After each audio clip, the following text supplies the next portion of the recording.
அன்பார்ந்த யூபிஎஸ்சி மற்றும் டிஎன்பிஎஸ்சி பயிலும் மாணவர்களுக்கு எய்ம் டிஎன் சார்பாக என்னுடைய அன்பு கலந்த வணக்கங்கள். நான் உங்கள் கிஷோர்குமார்.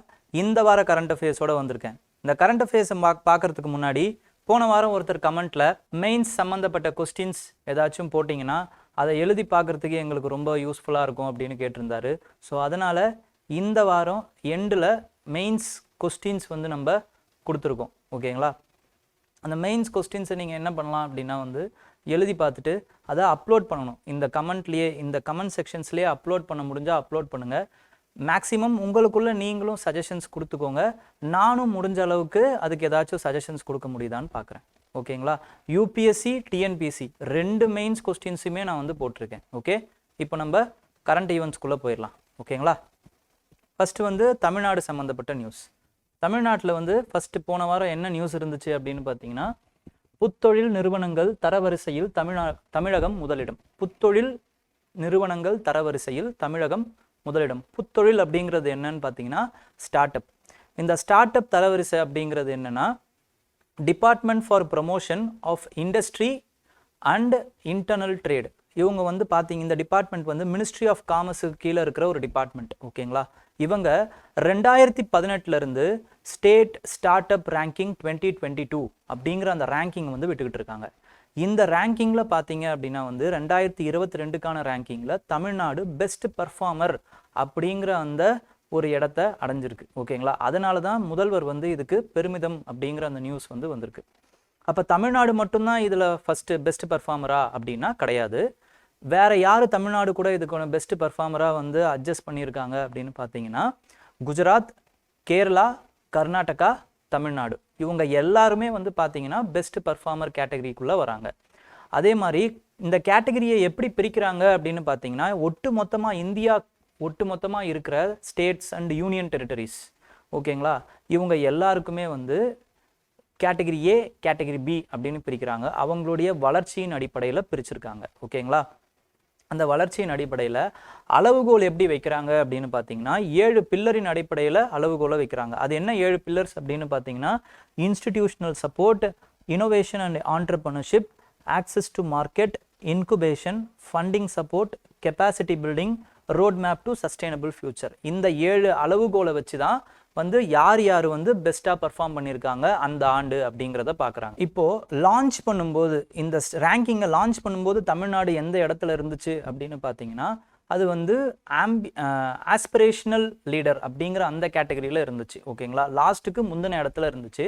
இப்போது 4 வருஷம் கழித்து நம்ம பெஸ்ட் பர்ஃபார்மராக வந்திருக்கோம் இந்த புத்தொழில் நிறுவனங்களில், ஸ்டார்ட் அப் எக்கோசிஸ்டமில்.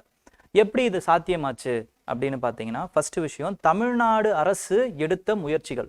என்னென்ன முயற்சிகள் எடுத்தது, அதுவும் குறிப்பாக இந்த ஃபண்டிங் சப்போர்ட் இந்த இடத்துல அவங்க நிறைய முயற்சிகளை எடுத்திருக்காங்க. என்னென்ன முயற்சிகள் அப்படின்னு பார்த்தீங்கன்னா, தமிழ்நாடு சீடு ஃபண்டிங் அப்படிங்கிற ஒரு ஃபண்டிங்கை அந்த இன்குபேஷன் சென்டரை அறிமுகப்படுத்தியிருக்காங்க.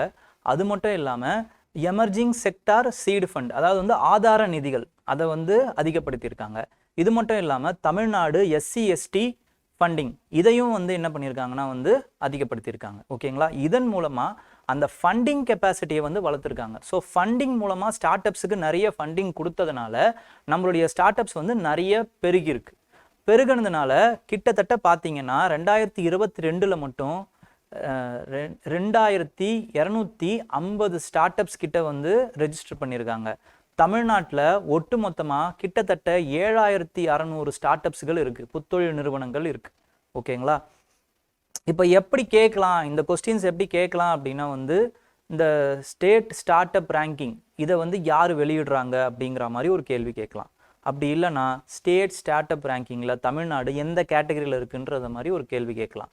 அப்படி இல்லைன்னா தமிழ்நாடு கூட யார் இருக்காங்கன்னு கேட்கலாம், யார் இல்லைன்னு கேட்கலாம். இந்த மாதிரியான அடிப்படையில் எப்படி ஒன்றாலும் கேட்கலாம். ஓகேங்களா?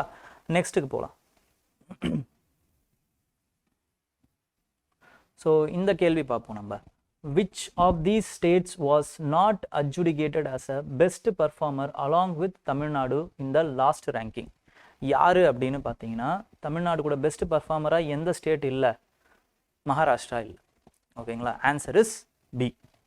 Next TN Tamil Nadu CM Stalin honors scholars and writers for the contribution towards Tamil and social justice.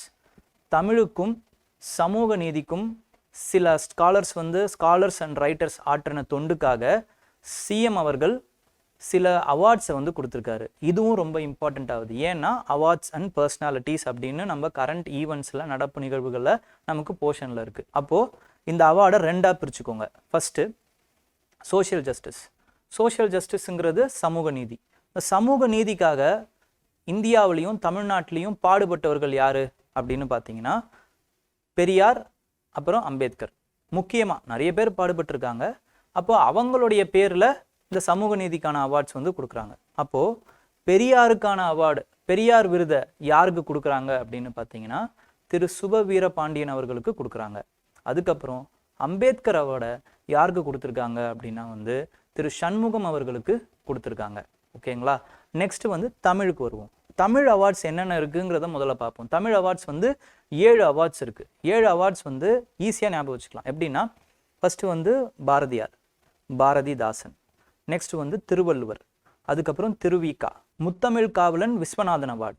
அதுக்கப்புறம் 2 சிஎம் பேரில் இருக்குது. என்னென்ன சிஎம்னா காமராஜர், அண்ணாதுரை. அப்போது 7 அவார்ட்ஸ் இருக்குது. ஓகேங்களா? இந்த 7 அவார்ட்ஸும் யார் யாருக்கு வந்தது அப்படிங்கிறத நீங்கள் கொஞ்சம் படிச்சுக்கோங்க. ரொம்ப இம்பார்ட்டண்ட். ஏன்னா வந்து இதை மேட்ச் த ஃபாலோவிங்கில் கேட்கலாம். ஓகேங்களா? நெக்ஸ்ட் என்ன நியூஸ் அப்படின்னு பார்த்தீங்கன்னா Tamil Nadu Villupuram's prehistory sites, prehistory hillocks are now protected monuments.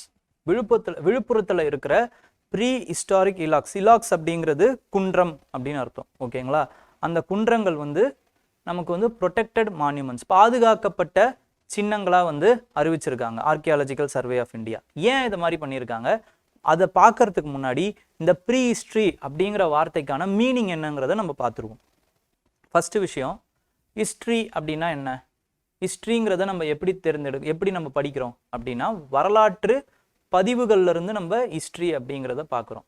அப்போ எந்தெந்த யாருடைய வரலாறு எதோடைய வரலாறுலாம் பதிவாயிருக்கோ அதுலேருந்து தான் நம்மளுடைய மனிதர்களுடைய ஹிஸ்ட்ரியே தொடங்குது.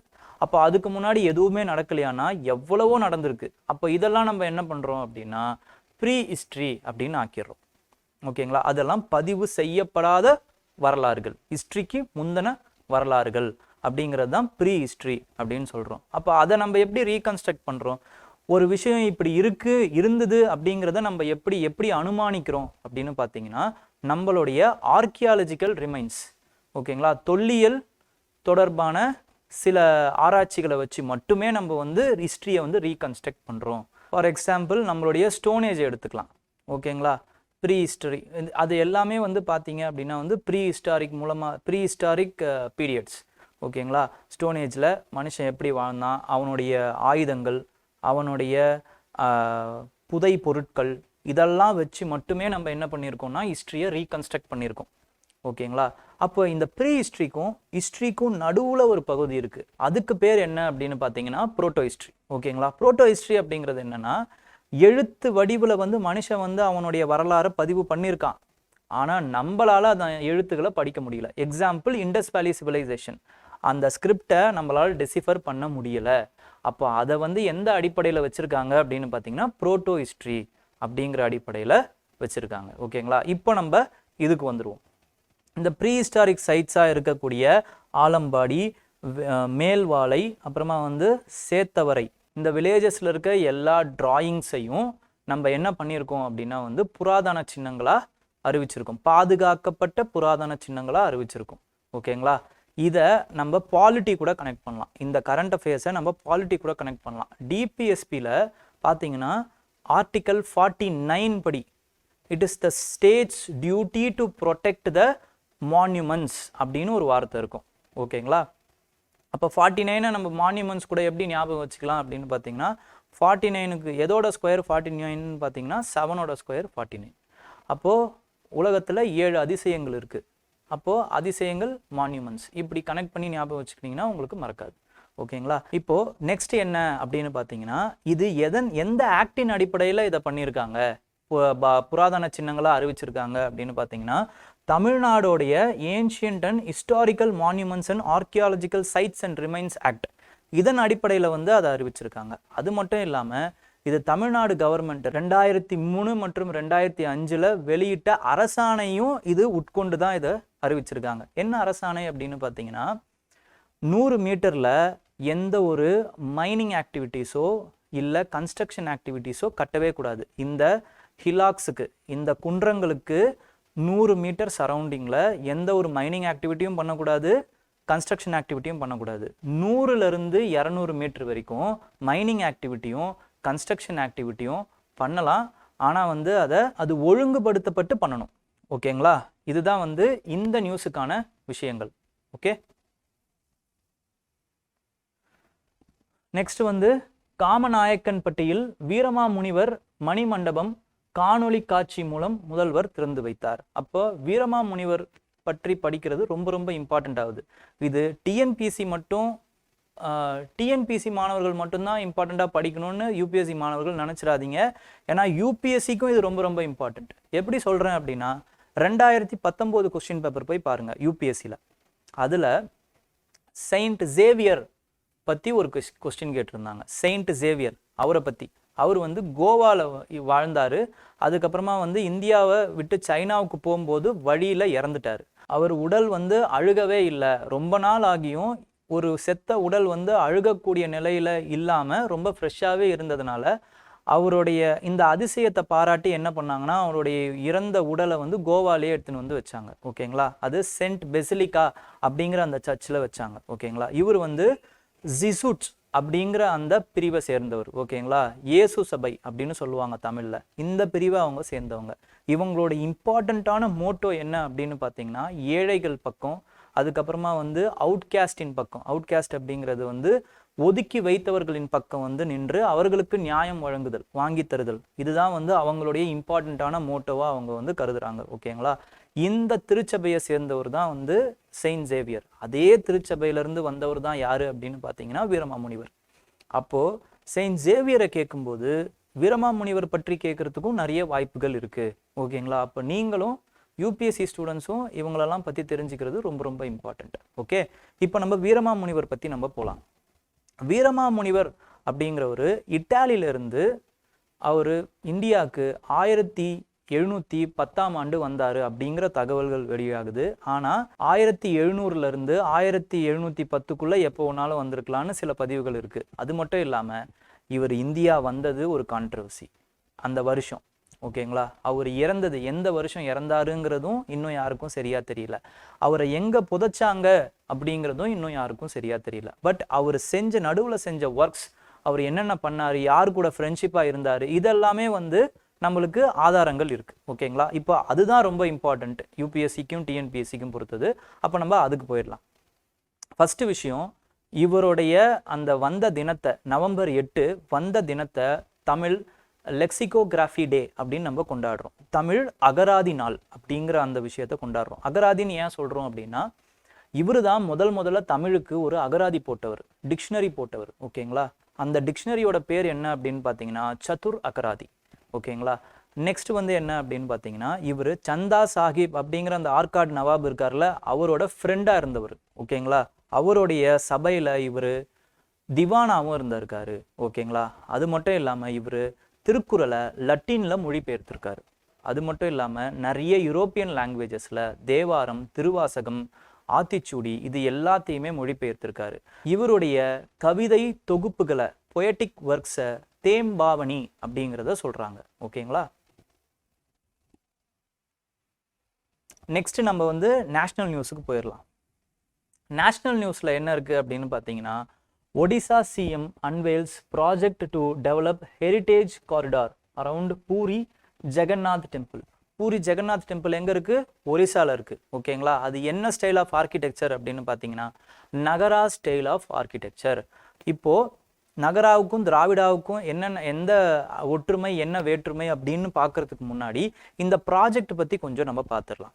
இப்போ இந்த ப்ராஜெக்ட் என்ன அப்படின்னு பார்த்தீங்கன்னா, இந்த ப்ராஜெக்டுக்கு பேர் ஸ்ரீ மந்திர் பரிக்ரம பிரகல்பா அப்படிங்கிறது தான் இந்த ப்ராஜெக்டோடைய பேர். இந்த பரிக்ரமா ப்ராஜெக்ட் என்ன பண்ணுது அப்படின்னு பார்த்தீங்கன்னா, இந்த கோவிலை சுற்றி ஒரு 75 கிலோமீட்டருக்கு ஒரு காரிடார் மாதிரி கட்டுறாங்க. இந்த காரிடார் எதுக்கு அப்படின்னு பார்த்தீங்கன்னா, ஒரு ஆஸ்பீஷியஸான என்விரான்மெண்ட்டை ஒரு புனிதத்துவமான ஒரு எக்ஸ்பீரியன்ஸை வந்து இந்த பில்கிரிமேஜ் வரவங்களுக்கு கொடுக்கணும் அப்படிங்கிறதுக்காக இந்த காரிடாரை கட்டுறாங்க. இவங்களுக்கு இந்த பில்கிரிமேஜ் வரவங்களுக்கு எல்லா அடிப்படையான விஷயங்களையும் ஒரு இறை எக்ஸ்பீரியன்ஸை வந்து நம்ம செஞ்சு கொடுக்கணும் அப்படிங்கிறதுக்காக தான் இந்த பரிக்கிரமா ப்ராஜெக்டுடைய நோக்கம்.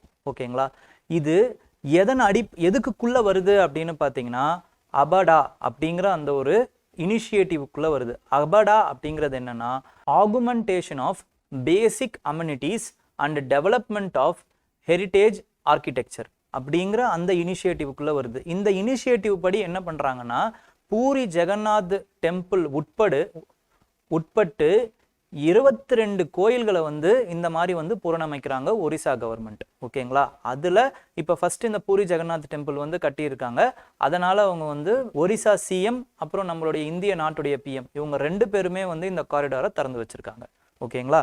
இப்போ நெக்ஸ்ட் வந்து நகராவுக்கும் திராவிடாவுக்கும் என்ன இம்பார்ட்டன்ட் என்ன டிஃபரன்ஸ் அப்படிங்கிறத நம்ம ஃபர்ஸ்ட் பார்த்துருவோம். ஃபர்ஸ்ட் நகராவுக்கு போவோம். நகரால ஒரு எலிவேட்டட் பிளாட்ஃபார்ம் இருக்குங்களா? ஓகேங்களா? இந்த எலிவேட்டட் பிளாட்ஃபார்முக்கு பேர் என்ன பேர் அப்படின்னு பார்த்தீங்கன்னா பிளிந்த் அப்படின்னு சொல்லுவாங்க. அப்போ ஒரு எலிவேட்டட் பிளாட்ஃபார்முக்கு மேலே தான், ஒரு மேடைக்கு மேலே தான் வந்து ஒரு கோயிலை வந்து கட்டுவாங்க எப்பயுமே நகரா ஸ்டைல். அது ரொம்ப இம்பார்ட்டன்ட். நெக்ஸ்ட் வந்து கர்ப்பகிரகா, இதுதான் வந்து மெயின் டெய்டி. ஓகேங்களா? மூலவர் இருக்கிற இடம். ஓகேங்களா? இந்த மூலவருக்கு மேலே இருக்கிற இந்த பில்டிங் இருக்கு பார்த்தீங்களா, இதுக்கு பேரு ஷிகாரா அப்படின்னு பேரு. இந்த ஷிகாரா நகரா ஸ்டைலில் எப்பயுமே வந்து கேர்வா தான் இருக்கும். ஓகேங்களா? இங்க திராவிடா ஸ்டைல்ல பார்த்தீங்க அப்படின்னா இந்த மூலவருக்கு மேலே இருக்கிற பில்டிங் வந்து பேர் வந்து விமானா. ஓகேங்களா? விமானா வந்து பிரமிட் ஷேப்ல இருக்கும். ஓகே. நெக்ஸ்ட் வந்து இவங்க 2 பேருக்குமே ஒரு ஒற்றுமை என்னன்னு பார்த்தீங்கன்னா 2 கோயில்லையுமே வந்து ஸ்டைல்லையுமே வந்து மண்டபம். ஓகேங்களா? அதற்கப்புறம் என்ன இருக்கும் அப்படின்னு பார்த்தீங்கன்னா திராவிடா ஸ்டைலில் கோபுரங்கள் இருக்கும். இந்த கோபுரங்கள் வந்து யார் இன்ட்ரடியூஸ் பண்ணது அப்படின்னு பார்த்தீங்கன்னா விஜயநகர பேரரசர்கள் வந்து இன்ட்ரடியூஸ் பண்ணியிருப்பாங்க. ஓகேங்களா? அதனால தான் இதுக்கு பேர் ராய கோபுரங்கள்னு சொல்லுவாங்க. ஓகேங்களா? அப்போ சோழர்கள் பீரியட்ல பார்த்தீங்க அப்படின்னா வந்து விமானாஸ் பெருசாக இருக்கும். சோழர்கள் கட்டியிருக்கிற கோயில்கள்லாம் பார்த்தீங்கன்னா விமானங்கள் ரொம்ப பெருசாக இருக்கும், விமானாஸ். ஓகேங்களா? விஜயநகர பேரரசர்கள் கட்டின கோவில்கள்லாம் பார்த்தீங்கன்னா வந்து கோபுரங்கள் பெருசாக இருக்கும். ஓகே. அதுக்கப்புறம் விஜயநகர பேரரசர்கள் வேற என்னென்னலாம் பண்ணியிருந்தாங்க அப்படின்னா அம்மன் ஷ்ரைன். ஓகேங்களா? அப்புறம் வந்து கல்யாண மண்டபம், இதெல்லாம் வந்து இணைச்சி கட்ட ஆரம்பிச்சாங்க திராவிடா ஸ்டைலில். ஸோ இதெல்லாம் தான் வந்து திராவிடாவுக்கும் நகராவுக்கும் இருக்கிற டிஃப்ரென்ஸ். இப்போ எதுக்கு இது ரொம்ப இம்பார்ட்டன்ட்னு பார்த்தீங்கன்னா இந்த மாதமே பார்த்தீங்க அப்படின்னா வந்து நிறைய கோயில்களை வந்து கட்டி திறக்கிறது இல்லை புறணமைக்கிறது இந்த மாதிரியான நியூஸ் வந்துக்கிட்டே இருக்குது. அதுவும் குறிப்பாக வந்து நகரா ஸ்டைல் ஆஃப் கோயில்கள். இப்போ பூரி ஜெகநாத் டெம்பிள் பார்த்தோம். இதுக்கு இப்போவே வந்து என்ன பண்ணாங்க அப்படின்னு பார்த்தீங்கன்னா இந்த ஜனவரி 22ஆம் தேதி எல்லாருமே வந்து பார்த்துருப்பீங்க, ராமர் டெம்பிளுக்கு பிஎம் வந்து சில பூஜைகள் பண்ணி திறந்து வச்சதை பார்த்துருப்பீங்க. ஓகேங்களா? ஸோ இதனால் அதுவுமே பார்த்தீங்க அப்படின்னா வந்து ஜெகநாத டெம்பிளாக இருக்கட்டும் இல்லை ராமர் டெம்பிளாக இருக்கட்டும், இது எல்லாமே வந்து நகரா ஸ்டைல் ஆஃப் ஆர்கிடெக்சரில் தான் கட்டப்பட்டது. அப்போ இதிலிருந்து கேள்விகள் கேட்கறதுக்கு நிறைய வாய்ப்புகள் இருக்குது.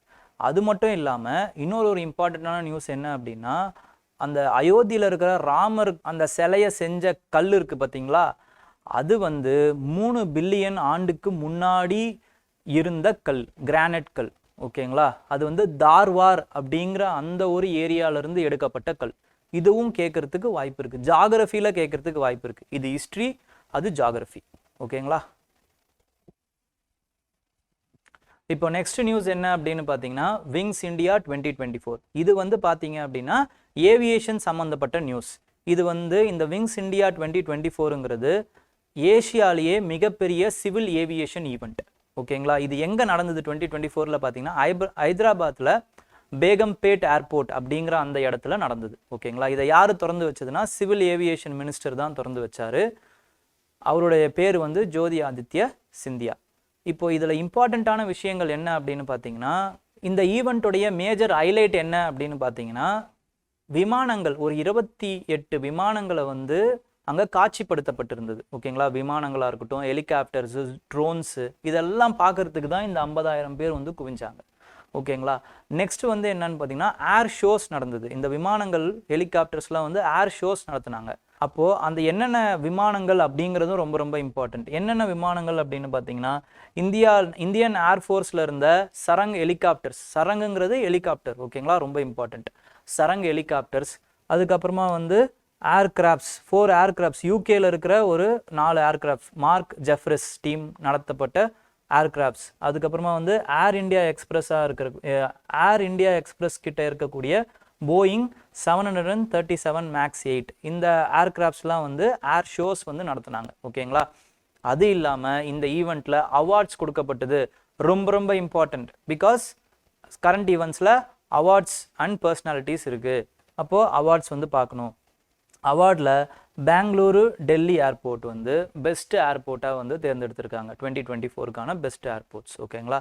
நெக்ஸ்ட் வந்து ஸ்கைவேஸ் ஏர் சர்வீசஸ் வந்து பெஸ்ட் கார்கோ சர்வீசஸ், சரக்கு சேவைக்கான அவார்டு வந்து வாங்கியிருக்காங்க. யார்? ஸ்கைவேஸ் ஏர் சர்வீசஸ். நெக்ஸ்ட் வந்து விஸ்தாரா டாடா ஏர்லைன்ஸ் வந்து டாட்டாவோட நிறுவனத்துக்கிட்ட இருக்குது விஸ்தாரா, அவங்க வந்து பெஸ்ட் ஏர்லைன் அப்படிங்கிற அந்த அவார்டை வாங்கியிருக்காங்க, ஓகேங்களா. நெக்ஸ்ட் என்ன நியூஸ் அப்படின்னு பார்த்தீங்கன்னா, பஃபலோ ஃபைட் ரிட்டர்ன்ஸ் ஆன் மகாபிஹு. மகாபிஹு எங்கே கொண்டாடுவாங்க அப்படின்னு பார்த்தீங்கன்னா அசாமில் கொண்டாடுவாங்க. இந்த நியூஸை பார்க்கறதுக்கு முன்னாடி சில இதுக்கு முந்தின நிகழ்வுகளை நம்ம வந்து ஃபஸ்ட்டு பார்த்துருவோம். 2015 உங்கள் எல்லாருக்குமே தெரியும், ஜல்லிக்கட்டை வந்து தடை பண்ணாங்க. இது எதன் அடிப்படையில் பண்ணாங்கன்னா,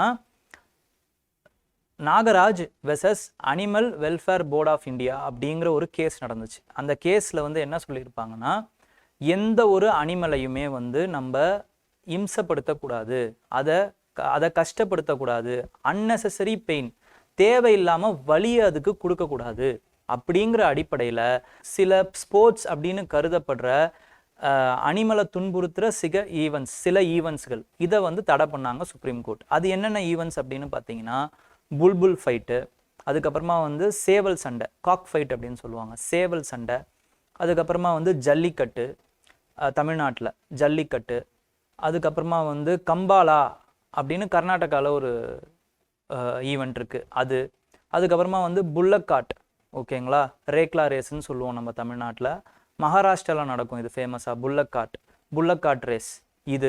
இது எல்லாத்தையுமே வந்து தடை பண்ணாங்க. அதோடு சேர்த்து பஃபலோ ஃபைட்டாக இருக்கக்கூடிய அசாமில் பஃபலோ ஃபைட்டுன்னு நடக்கும், ஓகேங்களா. அந்த பஃபலோ ஃபைட்டையுமே வந்து தடை பண்ணாங்க. இந்த பஃபலோ ஃபைட்டுக்கு பேர் அசாமில் என்ன அப்படின்னு பார்த்தீங்கன்னா மோஜு, ஓகேங்களா. இது எந்த ஆக்டின் அடிப்படையில் பண்ணாங்க அப்படின்னா, prevention of cruelty against animal, இந்த ஆக்டின் அடிப்படையில் பண்ணுறாங்க. ஏன்னா இந்த ஆக்டுக்கு கீழே ஒரு சரத்து இருக்குது. என்ன அப்படின்னா, எந்த ஒரு அனிமலையும் தேவையில்லாமல் நம்ம துன்புறுத்தவோ அதுக்கு தேவையில்லாமல் இம்சை கொடுக்கவோ கூடாது அப்படின்னு ஒரு சரத்து இருக்குது. இதன் அடிப்படையில் வந்து சுப்ரீம் கோர்ட் வந்து அதை தடை பண்ணுறாங்க. இதற்கு எதிராக வந்து எல்லாருமே நிறைய பேர் என்ன பண்ணாங்கன்னா, இது எங்களுடைய கலாச்சாரம், எங்கள் கலாச்சாரத்தை நீங்கள் வந்து தடை பண்ணக்கூடாது அப்படின்னு நிறைய ப்ரொட்டஸ்ட்டு போராடி அவங்க வந்து இந்த ஈவெண்ட்ஸ் எல்லாம் வந்து ஒரு கட்டத்தில் மீட்கிறாங்க, ஓகேங்களா. இந்த ஆக்டின் அடிப்படையில் இந்த ஈவெண்ட்ஸுக்கெலாம் வந்து எக்ஸப்ஷன் வாங்குறாங்க, விலக்கு வாங்குறாங்க, ஓகேங்களா. அதன் அடிப்படையில் தான் ஜல்லிக்கட்டு இப்போ நடக்குது, கம்பாலா ஃபெஸ்டிவல் நடக்குது கர்நாடகாவில், புல்லக்காட் ரேஸ் மகாராஷ்டிராவில் நடக்குது. அதே மாதிரியே அசாம் கவர்மெண்ட்டும் சில ஸ்ட்ரிக்டான ஆர்டர்ஸ் எஸ்ஓபி போட்டு இந்த மோஜு பஃபலோ ஃபைட்டையுமே வந்து பண்ணலாம் அப்படின்னு சொல்லியிருக்காங்க, ஓகேங்களா. அதனால் இந்த பஃபலோ ஃபைட்டு 9 வருஷ தடைக்கு அப்புறமா இந்த வருஷம் வந்து நடத்தியிருக்காங்க. இதனால தான் இது நியூஸில் இருந்துச்சு, ஓகேங்களா. அப்போ எதை பற்றி கேட்கலாம் அப்படின்னா, இந்த பஃபலோ ஃபைட்ஸ் எப்போ நடக்கும் அப்படின்னு கேட்கலாம். எப்போ நடக்கும் அப்படின்னு பார்த்தீங்கன்னா மகாபிஹு அப்படிங்கிறது என்னன்னு பார்த்தீங்கன்னா, அசாமில் இருக்கக்கூடிய ஒரு ஹார்வெஸ்ட் ஃபெஸ்டிவல். நம்ம தமிழ்நாட்டில் பொங்கல்னு கொண்டாடுவோம், அசாமில் அவங்க மகாபிஹுன்னு கொண்டாடுறாங்க. இந்தியா முழுக்க இந்த பொங்கலை வந்து நிறைய மாநிலங்களில் வேறு பேரில் கொண்டாடுவாங்க. ஃபார் எக்ஸாம்பிள் ஆந்திர பிரதேஷில் மகர சங்கராந்தின்னு கொண்டாடுவாங்க, மகாராஷ்டிராவில் சங்கராந்தி அப்படின்னு கொண்டாடுவாங்க, ஓகேங்களா. அந்த மாதிரி அசாமில் மகாபிஹு, ஓகேங்களா. அப்புறம் வேற எப்படி கேட்கலாம்னா, இந்த பஃபலோ பற்றியே சில கேள்விகள் கேட்கலாம். இந்த பஃபலோட ஹேபிடேட் எது, வாழ்விடம் எது அப்படின்னு கேட்கலாம். இந்த பஃபலோ அசாமில் இருக்க எல்லா வாழ்விடத்துலையும் வாழக்கூடியது. அசாமில் என்னென்னலாம் இருக்குது, அலுவியல் கிராஸ்லேண்ட்ஸ் இருக்குது, வண்டல் புல்வெளிகள், ஓகேங்களா. அது மட்டும் இல்லாமல் ஸ்வாம்ஸ், மார்ஷஸ், சதுப்பு நிலங்கள், இது எல்லாமே இருக்கு. இது எல்லாத்துலேயுமே இந்த பஃபலோ வாழக்கூடியது. இதோடைய கன்சர்வேஷன் ஸ்டேட்டஸ் என்ன அப்படின்னு பார்த்தீங்கன்னா, இது வந்து வைல்ட் லைஃப் ப்ரொடெக்ஷன் ஆக்டின் படி ஷெட்யூல் 1ல இருக்கக்கூடியது. ஓகேங்களா, அட்டவணை 1ல இருக்கக்கூடிய அனிமல். IUCN ஸ்டேட்டஸ் படி என்ன அப்படின்னு பார்த்தீங்கன்னா, என்டேஞ்சர்டு கேட்டகரியில் இருக்கு. சைட்ஸின் அடிப்படையில் அப்பெண்டெக்ஸ் 3ல இருக்கக்கூடிய அனிமல். ஓகேங்களா, ரொம்ப ரொம்ப இம்பார்ட்டன்ட் இதெல்லாம். ஓகே, இப்போ நம்ம அடுத்த நியூஸுக்கு போயிடலாம். நெக்ஸ்ட் வந்து அருணாச்சல் பிரதேஷ் பாக்கி பாகா ஹார்ன்பில் ஃபெஸ்டிவல். ஓகேங்களா, பாக்கி பாகா ஹார்ன்பில் ஃபெஸ்டிவல். அப்போது இந்த பாக்கி பாகா அப்படிங்கிறது எந்த இடத்துல இருக்குன்னு கேட்கலாம். ஓகேங்களா, ஏன்னா வந்து பாக்காய் டைகர் ரிசர்வ் அப்படிங்கிற ஒரு டைகர் ரிசர்வ் அருணாச்சல் பிரதேஷில் இருக்குது. அப்போ இந்த பாக்காய் டைகர் ரிசர்வ் பற்றி ஒரு கேள்வி கேட்குறதுக்கு வாய்ப்பு இருக்குது. ஏன்னா இப்போ ரீசெண்டாக நடந்த 2022 நடந்த குரூப் 1 கேள்வியில் கூட இந்த மாதிரி ஒரு கொஸ்டின் கேட்டிருந்தாங்க. ஆரவல்லி பயோடைவர்சிட்டி பார்க் பற்றி ஒரு கேள்வி கேட்டிருந்தாங்க. ஓகேங்களா, ஸோ இந்த மாதிரி வந்து கேட்குறதுக்கு நிறைய வாய்ப்புகள் இருக்குது. ஓகேங்களா, நெக்ஸ்ட் வந்து என்ன அப்படின்னு பார்த்தீங்கன்னா, இந்த ஹார்ன்பில் ஃபெஸ்டிவலை கொண்டாடுறது யார் அப்படின்னா வந்து நியாஷி ட்ரைப்ஸ். ஓகேங்களா, அருணாச்சல் பிரதேஷில் இருக்க நியாஷி ட்ரைப். இந்த நியாஷி ட்ரைப் வந்து பார்த்தீங்க அப்படின்னா அருணாச்சல் பிரதேஷ்லேயே ரொம்ப லார்ஜஸ்ட் ட்ரைப் இவங்க தான். அப்போ ட்ரைப்ஸ் இன் நியூஸ் அந்த மாதிரி கேட்குறதுக்கும் வாய்ப்புகள் இருக்குது. ஓகே, நெக்ஸ்ட் வந்து பார்த்தீங்க அப்படின்னா எய்ம்ஸ் ஆஃப் திஸ் ஃபெஸ்டிவல். இந்த ஃபெஸ்டிவலுடைய நோக்கம் என்ன அப்படின்னா ஹார்ன்பில்லை வந்து பாதுகாக்கிறது. ஹார்ன்பில் வந்து நாகாலாண்டுக்கும் கேரளாவுக்கும் ஸ்டேட் அனிமல். ஓகேங்களா, ஸ்டேட் பேர்டு. ஓகேங்களா, அப்போது இதை பற்றி ஹார்ன்பில் பற்றி தெரிஞ்சுக்கிறதுக்கும் ரொம்ப ரொம்ப இம்பார்ட்டண்ட். ஓகே, அப்போ இந்த வருஷத்துக்கான ஹார்ன்பில் ஃபெஸ்டிவலுடைய தீம் என்ன அப்படின்னு பார்த்தீங்கன்னா லெட் அவர் ஹார்ன்பில் ரிமைன். அதுதான் வந்து இந்த வருஷத்துக்கான தீம். ஓகேங்களா, நெக்ஸ்ட் வந்து ஏசர் ரிப்போர்ட் பற்றி ஒரு நியூஸ் வந்திருக்கு. ஓகேங்களா, ஏசர் அப்படிங்கிறது என்னன்னா education report. Okay, education report, எஜுகேஷனை பற்றின சர்வே. ஓகேங்களா, இந்த சர்வேவை யார் பண்ணுறது அப்படின்னு பார்த்தீங்கன்னா பிரீத்தம் அப்படின்னு சொல்லக்கூடிய ஒரு நான் ப்ராஃபிட் ஆர்கனைசேஷன் தான் இந்த சர்வே பண்ணுவாங்க. இது எப்பயுமே வருஷம் சில நேரம் பண்ணுவாங்க, சில நேரம் வந்து 2 வருஷத்துக்கு ஒரு வாட்டி. 2016 வரைக்கும் வருஷம் பண்ணிட்டு இருந்தாங்க. அப்புறம் 2 வருஷத்துக்கு ஒரு வாட்டி பண்ணுறாங்க. ஓகேங்களா, இந்த வருஷம் எந்த அடிப்படையில் பண்ணியிருக்காங்க அப்படின்னு பார்த்தீங்கன்னா சாம்பிள் குரூப் யார் அப்படின்னா வந்து 14 18 வயசுக்கு உட்பட்ட குழந்தைகளை வந்து இவங்க வந்து சர்வே பண்ணியிருக்காங்க. ஓகேங்களா, இந்த சர்வேவுடைய டைட்டில் என்ன அப்படின்னு பார்த்தீங்கன்னா பியாண்ட் பேசிக்ஸ். அதுதான் வந்து இந்த ஏசர் 2023 சர்வேவுடைய அந்த டைட்டில் பியாண்ட் பேசிக்ஸ். இதையும் கேள்வியாக கேட்குறதுக்கு நிறைய வாய்ப்பு இருக்குது. Beyond basics. ஓகேங்களா, இவங்களுடைய அந்த ஆஸ்பெக்ட் என்ன ஆஸ்பெக்ட் அப்படின்னு பார்த்தீங்கன்னா மொத்தமாக வந்து 26 டிஸ்ட்ரிக்டில் 26 ஸ்டேட்டில் இருக்கக்கூடிய 28 டிஸ்ட்ரிக்ஸை வந்து சர்வே எடுத்திருக்காங்க. மொத்தமாக 34,745 பேரை வந்து சர்வேல எடுத்திருக்காங்க. ஓகேங்களா, 34,745. ஓகே, இப்போ என்னென்ன ஆஸ்பெக்ட்ஸில் வந்து இவங்க வந்து அந்த கேள்விகளை கேட்டிருக்காங்க அப்படின்னா 4 அடிப்படையில் இந்த கேள்விகளை கேட்டிருக்காங்க. என்னென்ன ஆஸ்பெக்ட்ஸ் அப்படின்னு பார்த்தீங்கன்னா ஃபர்ஸ்ட் வந்து ஆக்டிவிட்டி. ஓகேங்களா, செயல்பாடு. நெக்ஸ்ட் வந்து திறன், எபிலிட்டின்னு சொல்லுவோம். ஓகேங்களா, நெக்ஸ்ட் வந்து அவேர்னஸ் அண்ட் டிஜிட்டல் ஆப்டிடியூட். ஓகேங்களா, டிஜிட்டல் திறன் பற்றி கேள்வி கேட்டிருக்காங்க. அதற்கப்புறம் ஆஸ்பிரேஷன்.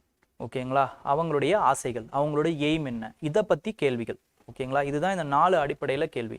அப்போ இந்த 4 அடிப்படையிலையும் என்னென்ன மாதிரியான கேள்விகள் அப்படிங்கிறது ரொம்ப முக்கியம். இதை மெயின்ஸுக்கு நீங்கள் யூஸ் பண்ணிக்கலாம்.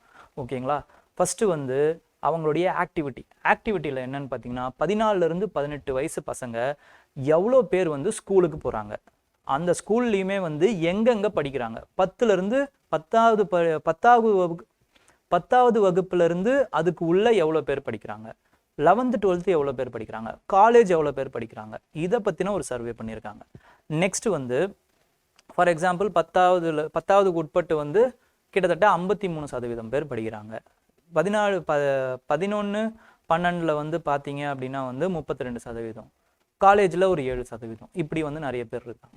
நெக்ஸ்ட் வந்து என்ன அப்படின்னு பார்த்தீங்கன்னா இந்த காலேஜ் இல்லை ஸ்கூல் படிச்சுக்கிட்டே எவ்வளோ பேர் வேலைக்கு போகிறாங்க, காலேஜ் அண்ட் ஸ்கூல் படிக்காதவங்க எவ்வளோ பேர் வேலைக்கு போகிறாங்க அப்படிங்கிறத பார்த்துருக்காங்க. அப்போ காலேஜ் ஸ்கூல் படித்தவங்க கிட்டத்தட்ட 33% பேர் வேலைக்கு போகிறாங்க.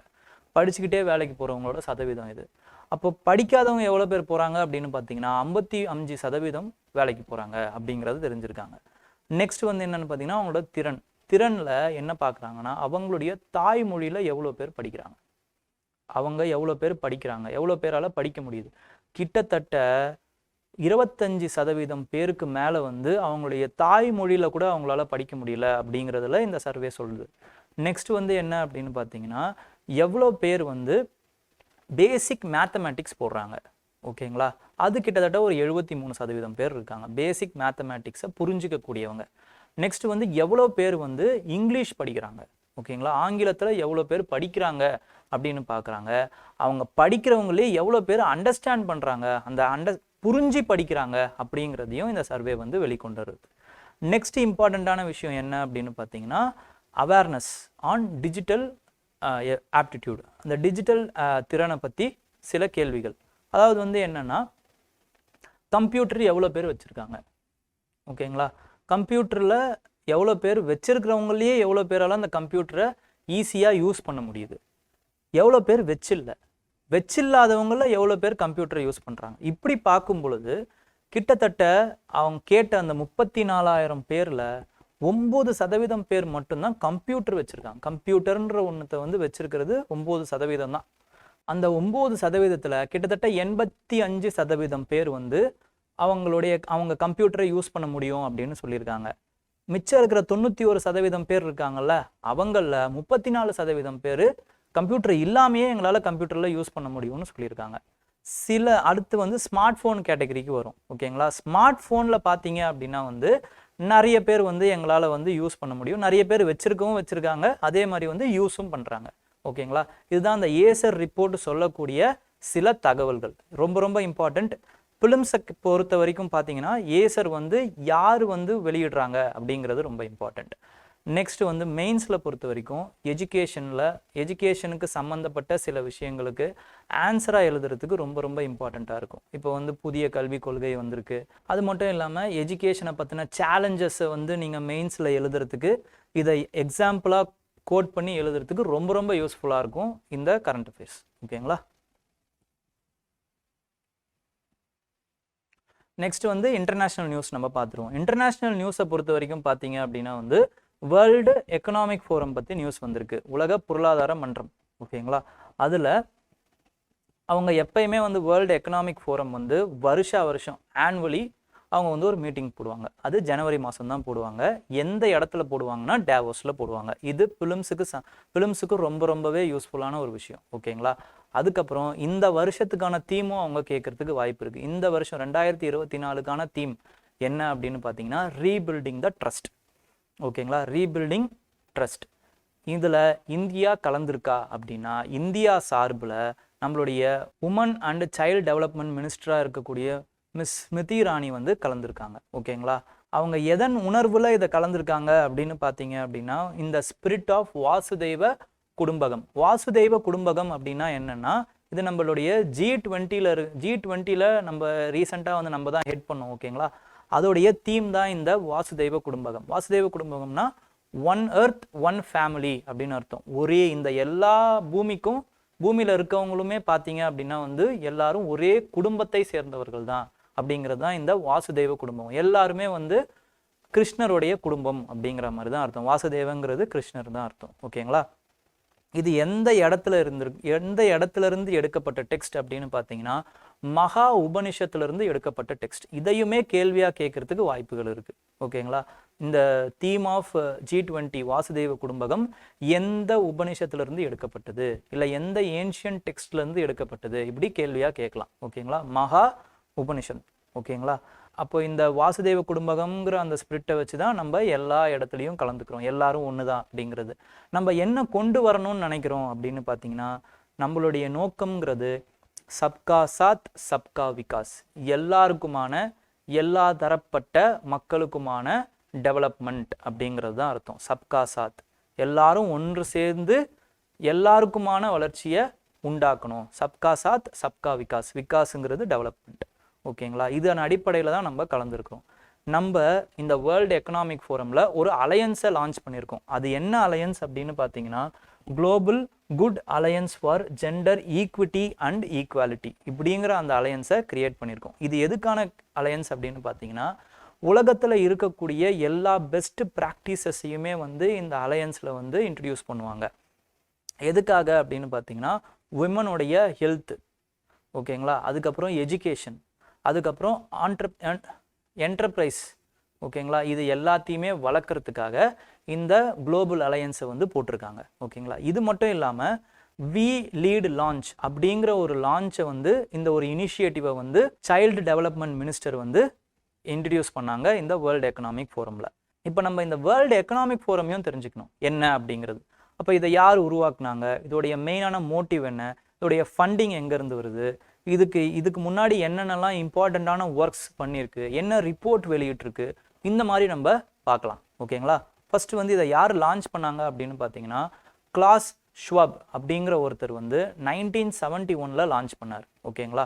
அதுக்கப்புறம் லான்ச் பண்ணும்போது இவரோட நோக்கம் என்ன அப்படின்னு பார்த்தீங்கன்னா to initiate the stakeholder capitalism, பங்குதாரர் முதலாளித்துவம் அப்படிங்கிற அந்த கான்செப்டை வந்து உட்கொண்டு தான் வந்து இந்த விஷயத்தை அவர் லான்ச் பண்ணியிருக்காரு. அந்த பங்குதாரர் முதலாளித்துவம் அப்படின்னா என்னன்னா, இப்போ முதலாளிகள் என்ன பண்ணுவாங்க, முதலாளித்துவத்தில் என்ன ஆகும், கேபிட்டலிசமில் அவங்களுடைய முதன்மையான நோக்கம் என்ன, லாபம், ஓகேங்களா, ப்ராஃபிட்டின் அடிப்படையில் தான் அவங்க இயங்குவாங்க. யாருக்கான ப்ராஃபிட் அப்படின்னு பார்த்தீங்கன்னா அவங்கள நம்பி காசு போட்டவங்களுடைய ப்ராஃபிட்டுக்கு. அப்போ ஸ்டேக் ஹோல்டர்ஸுக்கு ஷார்ட் டேர்ம் ப்ராஃபிட்டுக்கு என்ன தேவையோ அது எல்லாத்தையுமே பண்ணுறது தான் வந்து கேபிட்டலிசத்தோடைய அந்த நோக்கமாக இருந்துச்சு.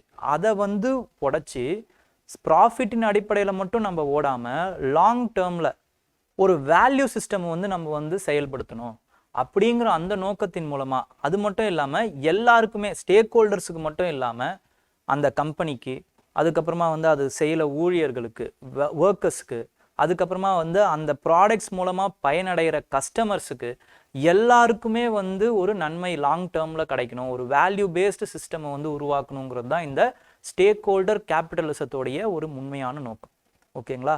இதன் அடிப்படையில் தான் வந்து இந்த வேர்ல்டு எக்கனாமிக் ஃபோரமை அவர் வந்து லான்ச் பண்ணுறாரு. அப்போ லான்ச் பண்ணும்போது இவருடைய ஃபஸ்ட்டு நோக்கம் என்ன அப்படின்னு பார்த்தீங்கன்னா யூஎஸ் மேனேஜ்மெண்ட் என்னென்னலாம் பண்ணியிருக்கோ, யூஎஸ்ஏல அந்த ப்ரைவேட் மேனேஜ்மெண்ட் வந்து என்னென்னலாம் பண்ணியிருக்கோ அதெல்லாமே வந்து யூரோப்பியன் மேனேஜ்மெண்ட்டுக்கு வந்து கொண்டு சேர்க்கணும் அப்படிங்கிறது தான் ஃபஸ்ட்டு ஒரு நோக்கமாக இருந்துச்சு இவருக்கு. நெக்ஸ்ட் வந்து 1973 சில இம்பார்ட்டண்ட்டான வேர்ல்டு ஈவெண்ட்ஸ்லாம் நடக்குது. அது என்னென்ன ஈவெண்ட்ஸ் அப்படின்னு பார்த்தீங்கன்னா ஃபஸ்ட்டு வந்து பிரிட்டன் வுட்ஸ் அப்படிங்கிற ஒரு ஆர்கனைசேஷன் இருக்குது. வேர்ல்டு வார் 2 முடிஞ்சதுக்கப்புறம் இந்த ஆர்கனைசேஷனை வந்து தொடங்கினாங்க. இதன் அடிப்படையில் தான், இந்த பிரிட்டன் வுட்ஸ் அடிப்படையில் தான் நமக்கு வேர்ல்டு பேங்க் அப்புறம் ஐஎம்எஃப் இதெல்லாமே வந்து வந்துச்சு, ஓகேங்களா.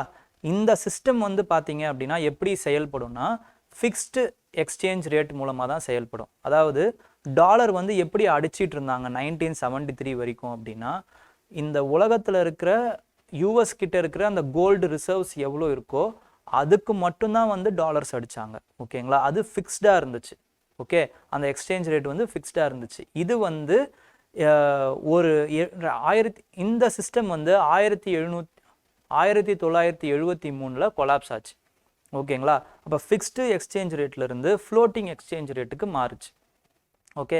இது ஏன் ஆச்சு அப்படின்னா அந்த கோல்டு ரிசர்வ்ஸ் வந்து குறைய ஆரம்பிச்சது, அதுக்கப்புறமா வந்து இன்ஃப்ளேஷன் பண வீக்கம் வந்து அதிகமாச்சு. இதனால் வந்து இந்த சிஸ்டமே ஒட்டு மொத்தமாக கொலாப்ஸ் ஆச்சு நிக்சன் பிரசிடெண்ட்டாக இருந்த சூழ்நிலையில், ஓகேங்களா. அதுக்கப்புறமா வந்து பார்த்தீங்க அப்படின்னா இன்னொரு விஷயம், அரப் இஸ்ரேல் வார் வந்து இந்த டைமில் நடந்துச்சு. அது மட்டும் இல்லாமல் ஒபேக் அப்படிங்கிற அந்த ஆயில் எக்ஸ்போர்ட்டிங் கண்ட்ரிஸ் எல்லாருமே ஒன்று சேர்ந்து அவங்க வந்து அவங்க தயாரிக்கிற ஆயிலுக்கு அவங்க ஒரு கார்டல் மாதிரி ஃபார்ம் பண்ணி அவங்க விலையை வந்து நிர்ணயம் பண்ண ஆரம்பித்தாங்க. இந்த மாதிரியான சூழ்நிலையில் வந்து என்ன ஆச்சுன்னா இந்த சிஸ்டம் வந்து உடஞ்சதுனால இந்த வேர்ல்டு எக்கனாமிக் ஃபோரத்தோடைய நோக்கத்தை சோஷியல் இஷ்யூஸ்க்கும் எக்கனாமிக் இஷ்யூஸையும் டிஸ்கஸ் பண்ணுறதுக்காகவும் மாற்றிட்டார், ஓகேங்களா. இப்போ இதோட ஃபண்டிங் யார் மெயினாக கொடுக்குறாங்க அப்படின்னு பார்த்தீங்கன்னா மெயினாக கார்ப்பரேட்ஸ் தான் கொடுக்குறாங்க. இவங்களுடைய வருஷ டேர்ன் ஓவர் எவ்வளோ அப்படின்னு பார்த்தீங்கன்னா கிட்டத்தட்ட $5 billion, $5 billion US. $1 billion US அப்படிங்கிறது எவ்வளோன்னா 8000 கோடி, கிட்டத்தட்ட 8000 கோடி, ஓகேங்களா. நெக்ஸ்ட் வந்து இங்கே என்னென்னலாம் சில இம்பார்ட்டண்ட்டான வரலாற்று சிறப்புமிக்க சம்பவங்கள் நடந்திருக்கு அப்படிங்கிறதையும் நம்ம பார்ப்போம் இந்த மீட்டிங்கில். இதுக்கு முன்னாடி என்னென்ன நடந்திருக்குன்னா ஃபஸ்ட்டு இம்பார்ட்டண்ட்டான மீட்டிங் என்ன அப்படின்னா ஃபஸ்ட்டு இம்பார்ட்டண்ட்டான சம்பவம் ஆஸ் பர் தேர் வெப்சைட். ஃபஸ்ட்டு வந்து நார்த் கொரியா அண்ட் சவுத் கொரியாவில் மினிஸ்டீரியல் மீட்டிங் வந்து இங்கே தான் நடந்துச்சு. ஓகேங்களா, நார்த் கொரியாவுக்கும் சவுத் கொரியர்களுக்கும் வேர்ல்டு வார் 2க்கு அப்புறம் பார்த்தீங்க அப்படின்னா வந்து கொரியன் வார்ஸு சிவில் வாரில் வந்து அவங்க ஈடுபட்டாங்க. அப்போ அவங்களுக்குள்ள வந்து ஒன்று சேர்ந்த கொரியாவை அவங்களால உருவாக்கவே முடியல. சவுத் கொரியா வந்து டெமோக்ராட்டிக்காகவும் நார்த் கொரியா வந்து டிக்டேட்டராகவும் போயிட்டாங்க. ஓகேங்களா, நார்த் கொரியாவை வந்து இப்பயும் ஆதரிக்கிறது யாரு அப்படின்னு பார்த்தீங்கன்னா சைனீஸ் கம்யூனிஸ்ட் கவர்மெண்ட். ஓகேங்களா, சவுத் கொரியாவை டெமோக்ராட்டிக் யூஎஸ் கவர்மெண்ட் வந்து ஆதரிக்கிறாங்க. இவங்க எப்பயுமே வந்து ஒன்று சேராமையே மினிஸ்ட்ரியல் மீட்டிங்ஸ் எதுவுமே வைக்காம ஒரு பகையாகவே இருந்ததை இந்த டாவோஸ் மீட்டிங்கில் வந்து ஒன்று சேர்ந்து பேசியிருக்காங்க ஃபஸ்ட்டு டைமு அப்படிங்கிற மாதிரி இவங்களோட வெப்சைட்டில் சொல்லியிருக்காங்க. நெக்ஸ்ட் இம்பார்ட்டண்ட்டான ஈவெண்ட் என்ன நடந்துச்சு அப்படின்னு பார்த்தீங்கன்னா வெஸ்ட் ஜெர்மனி ஈஸ்ட் ஜெர்மனி இவங்க ஒன்று சேர்றதுக்குமே வந்து இந்த வேர்ல்டு எக்கனாமிக் ஃபோரமில் தான் பேசினாங்க. எந்த வருஷம் இவங்க ஒன்று சேர்ந்தாங்க அப்படின்னு பார்த்தீங்கன்னா 1989. இதோடைய இந்த ஈவெண்ட்டை வந்து எப்படி குறிப்பாங்க அப்படின்னு பார்த்தீங்கன்னா ஃபால் ஆஃப் பெர்லின் வாலை உடச்சி இந்த ஈஸ்ட் ஜெர்மனியும் வெஸ்ட் ஜெர்மனியும் ஒன்றாச்சு அப்படிங்கிற மாதிரி சொல்லுவாங்க. இது ஏன் பிரிஞ்சுது அப்படிங்கிறது வேர்ல்டு ஹிஸ்ட்ரிக்கான கதை. இன்னொரு வாட்டி நான் வந்து டைம் கிடைக்கும்போது நேரம் இருக்கும்போது நம்ம டிஸ்கஸ் பண்ணுவோம். நெக்ஸ்ட் வந்து என்ன அப்படின்னு பார்த்தீங்கன்னா என்ன இம்பார்ட்டண்ட்டான ஈவெண்ட் நடந்துச்சு இங்கே அப்படின்னா ஆப்பத்தைட் அப்படின்னு சொல்லக்கூடிய நிறவெறி அதை வந்து ஃபாலோ பண்ணக்கூடிய ஒரு கட்சியில் இருக்கக்கூடிய பிரசிடென்ட், அவர் பேர் வந்து டி கிளார்க். ஓகேங்களா, இவர் தான் வந்து கடைசியாக என்ன பண்ணுறாருன்னா இந்த ஆப்பத்தைட் சிஸ்டத்தையே வந்து வேணாம் அப்படின்னு வந்து டைல்யூட் பண்ணுறாரு. இவரும் நெல்சன் மண்டேலாவும் சந்திச்சுக்கிட்டது இந்த மீட்டிங்கில் தான் அப்படிங்கிறத சொல்கிறாங்க இன் 1992. அதுக்கப்புறமா தான் அவர் வந்து அந்த ஆப்பத்தைடை வந்து வேணாம் அப்படிங்கிறத விளக்குறாரு. ஓகே, ஸோ இந்த மாதிரி இம்பார்ட்டண்ட்டான ஹிஸ்டாரிக்கல் சிக்னிஃபிகண்ட் ஈவெண்ட்ஸ் வந்து இந்த வேர்ல்டு எக்கனாமிக் ஃபோரமில் நடந்திருக்கு அப்படின்னு அவங்களோட வெப்சைட் சொல்லுது. நெக்ஸ்ட் இவங்களுடைய இம்பார்ட்டண்ட்டான ரிப்போர்ட்ஸ் என்னென்னலாம் வெளியிட்டிருக்காங்க அப்படின்னு பார்த்தீங்கன்னா குளோபல் காம்படிட்டிவ் இண்டெக்ஸ் அப்படிங்கிற ஒரு இண்டெக்ஸ் வெளியிடுவாங்க. நெக்ஸ்ட் வந்து குளோபல் ஜெண்டர் கேப் ரிப்போர்ட் அப்படின்னு ஒரு ரிப்போர்ட்டை வெளியிடுவாங்க. அப்போது இவங்களில் எப்படி இவங்களுடைய ரிப்போர்ட்டை வந்து பார்க்குறது அப்படின்னா குளோபல் அப்படின்னு ஆரம்பிக்கும். மேக்ஸிமம் எல்லாமே அப்படி தான் இருக்கும் அப்படிங்கிறத சொல்ல முடியாது. பட் குளோபல்னு ஆரம்பிக்கிறது மேக்ஸிமம் வந்து வேர்ல்டு எக்கனாமிக் ஃபோரம் தான் வெளியிடுவாங்க. ஓகேங்களா,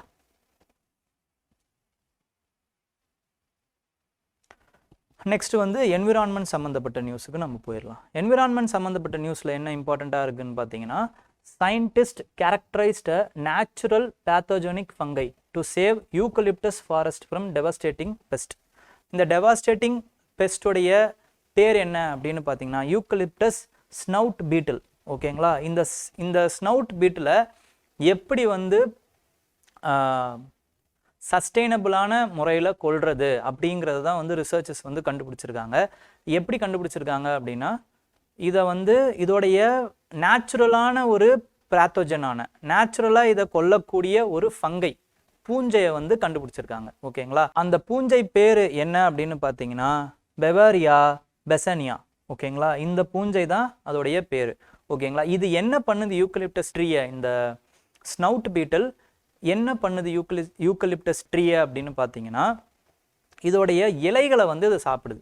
ஓகேங்களா, இலைகளை வந்து இது சாப்பிட்டு இந்த இலைகள் வந்து வளர முடியாமல் பண்ணுது ஃபஸ்ட்டு விஷயம். செகண்ட் வந்து என்ன ஆகுது அப்படின்னு பார்த்தீங்கன்னா அதுவும் எந்த இடத்துல எந்த காலகட்டத்தில் பண்ணுது அப்படின்னா அதோடைய இலைகள் அப்புறம் பட் அப்புறம் ஷூட்ஸ்.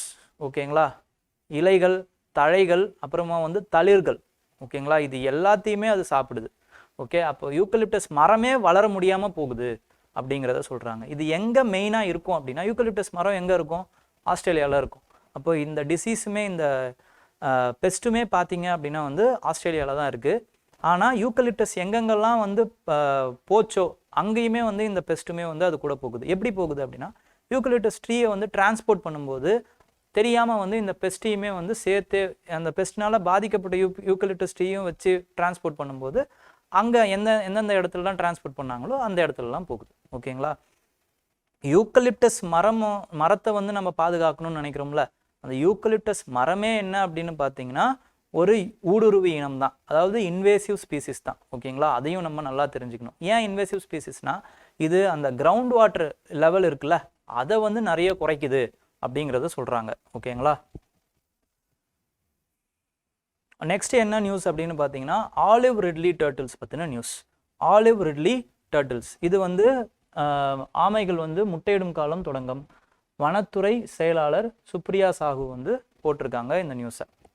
அப்போ நம்ம ஆலிவ் ரிட்லி டர்ட்டில்ஸ் பற்றி தெரிஞ்சுக்க வேண்டிய இம்பார்ட்டண்ட்டான ஒரு நியூஸாக வந்திருக்கு. ஆலிவ் ரிட்லி டர்ட்டில்ஸ் அப்படிங்கிறது என்னென்னா, பேர் ஆலிவ் அப்படின்னு வருதுல்ல, அந்த ஆலிவ்னு எப்படி வந்ததுன்னா, இது க்ரீன் கலரில் இருக்கும். இந்த டர்ட்டில் வந்து பார்த்தீங்கன்னா க்ரீன் கலரில் இருக்கும், ஆலிவ் கலரில் இருக்கும். அதனால் இது ஆலிவ் ரிட்லி டர்ட்டில் அப்படின்னு சொல்லுவாங்க. இதுதான் வந்து இந்த டர்ட்டில் தான் இருக்கிறதுலையே ஸ்மாலஸ்ட் டர்ட்டில். ஓகேங்களா. நெக்ஸ்ட் வந்து இதோடைய உணவு பழக்கம் எப்படி இருக்குன்னா, இது வந்து ஒரு கார்னிவோரஸ்.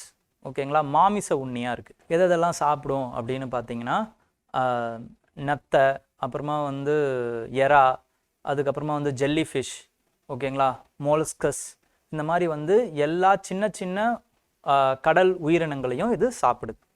இதோடைய இம்பார்ட்டண்ட்டான விஷயம் என்ன அப்படின்னு பார்த்தீங்கன்னா, ஒரு ஸ்பெஷாலிட்டி என்ன அப்படின்னா, ஏன் வந்து இதை கேள்வியாக இது மாதிரி விஷயத்த கேள்வியாக கேட்கலான்னா, என்ன விஷயத்த இம்பார்ட்டண்ட்டாக கேட்கலான்னா, இதோடைய இனப்பெருக்க முறை, அதாவது வந்து ரீப்ரொடக்டிவ் அந்த சிஸ்டமை வந்து கேள்வியாக கேட்கலாம். என்னென்னா, இதோடைய பழக்கமே என்னென்னா மாஸ் நெஸ்டிங் போடுறது தான். அதாவது வந்து கும்பலாக வந்து நெஸ்ட் பண்ணும். இந்த மாதிரி வந்து கும்பலாக வந்து நெஸ்ட் பண்ணும்.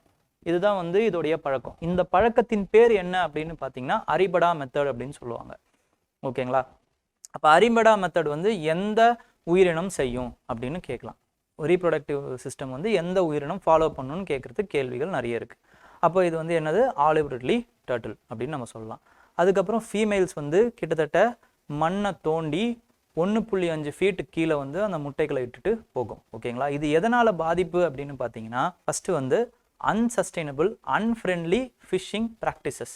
என்ன மாதிரியான ப்ராக்டிசஸ் அப்படின்னு பார்த்தீங்கன்னா, இந்த மாதிரி வந்து deep water deep sea trawler இருக்குது பார்த்தீங்களா, அடியிலேருந்து பார்த்தீங்க அப்படின்னா வந்து நம்ம ஃபிஷ்ஷிங் நெட்டை போட்டு பூமியில் இருக்கிற கடலில் உள்ளே இருக்கிற என்விரான்மெண்ட் எல்லாத்தையுமே நம்ம சிதைச்சிருவோம். சிதைக்கும் பொழுது இந்த ஆலிவ் ரிட்லி டர்ட்டில்ஸுமே வந்து மாட்டிட்டு சாவறதுக்கான வாய்ப்புகள் நிறைய இருக்குது அப்படிங்கிறத சொல்கிறாங்க. இதெல்லாம் அன்வான்ட் திங்ஸ் நிறைய வந்துடும் இந்த டீப் சீ ட்ராலர்ஸில். நம்ம என்ன பண்ணுவோம்னா, வெறும் தேவைக்கு இருக்கிறத மட்டும் வச்சுக்கிட்டு மற்ற எல்லாத்தையுமே தூக்கி போட்டுருவோம். இது கடலுக்கு பாரமாகவும் அமையுது.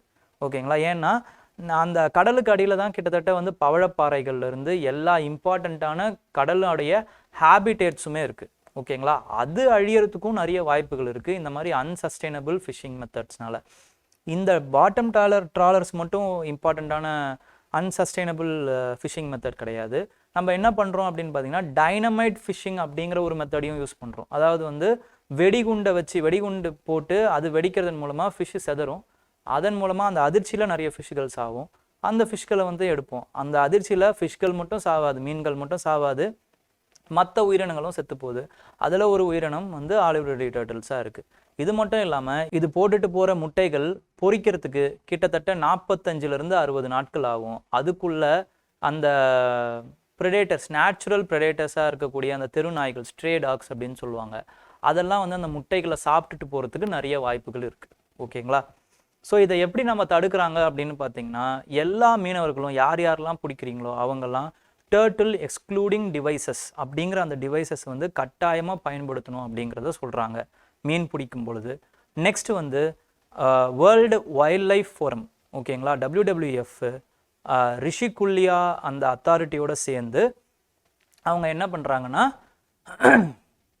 அந்த முட்டைகளை கலெக்ட் பண்ணி அது குஞ்சு பொரிக்க வச்சு அதுக்கப்புறம் அதை வந்து சேஃபாக வந்து கடலுக்குள்ளே விடுறாங்க. ரிஷிகுல்யா, கஹிர்மாதா இந்த இடத்துல தான் இந்த ஆலிவ் ரிட்லி டர்ட்டில்ஸ் வந்து உலகத்திலேயே அதிகமான முட்டைகளை வந்து வருஷம் வந்து இட்டுட்டு போகுது.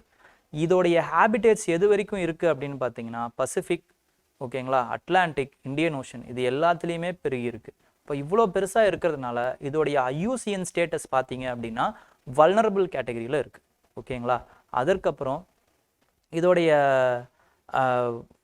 வைல்ட் லைஃப் ப்ரொடெக்ஷன் ஆக்டில் இது அட்டவணை 1 ஷெட்யூல் 1 ஸ்பீசிஸ் ஆகும். அதற்கப்புறம் சைட்ஸில் பார்த்தீங்கன்னா அப்பெண்டெக்ஸ் 1 ஸ்பீசிஸ் ஆகும் இது இருக்குது. ஓகேங்களா.